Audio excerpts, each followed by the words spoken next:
नमक के दफ्तर से एक मुल्क पूर्व की ओर जमुना बहती थी। उस पर नाव का एक पुल बना हुआ था। दारोगा जी किवाड़ बंद किए मीठी नींद सो रहे थे। अचानक आंख खुली तो नदी के प्रवाह की जगह गाड़ियों की गड़गड़ाहट तथा मल्लाहों का कोलाहल सुनाई दिया। उठ बैठे। इतनी रात गई गाड़ियों क्यों नदी के पार जाती हैं? अवश्य कुछ न कुछ गोलमाल है।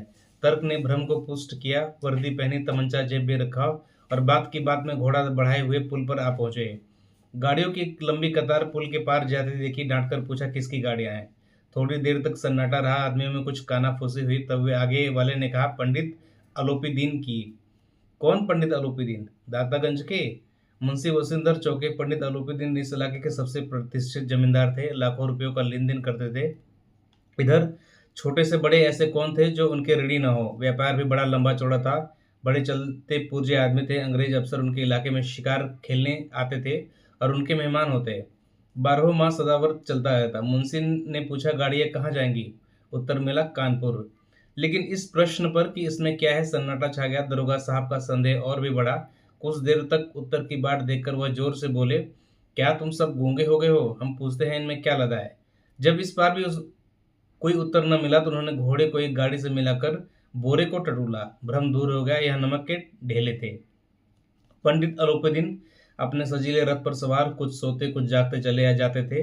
अचानक कई गाड़ी वालों ने घबराए हुए आकर जगाया और बोले, महाराज, दारोगा ने गाड़ियां रोक दी हैं और घाट पर खड़े आपको बुलाते हैं।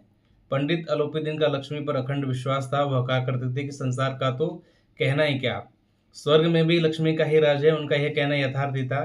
न्याय और नीति सब लक्ष्मी के ही खिलौने हैं। इन्हें वह जैसे चाहती हैं नचाती हैं। लेटे ही लेटे गर्व से बोले, चलो हम आते हैं। यह कहकर पंडित जी ने बड़ी निश्चिंतता से पान के बीड़े लगाकर खाए। फिर लिहाफ ओढ़े हुए दरोगा के पास आकर बोले, बाबूजी आशीर्वाद। कहिए, हमें ऐसा कौन सा अपराध हुआ कि गाड़ियां रोक दी गई? हम ब्राह्मणों पर तो आपकी कृपा दृष्टि रहनी चाहिए। वसीधर रुखाई से बोले, सरकारी हुक्म। पंडित अलोपीदीन ने हंसकर कहा, हम सरकारी हुक्म को नहीं जानते और न सरकार को। हमारे सरकार तो आप ही हैं।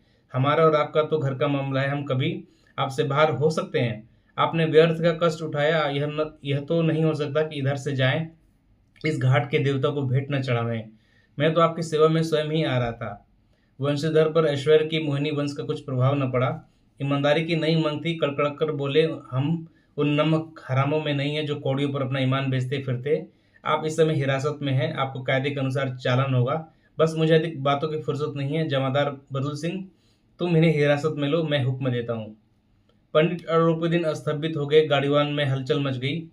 पंडित जी के जीवन में यह कदाचित पहला ही अवसर था कि पंडित जी को ऐसी कठोर बातें सुननी पड़ी। बदलू सिंह आगे बढ़ा, किंतु रौब के मारे यह साहस न हुआ कि उसके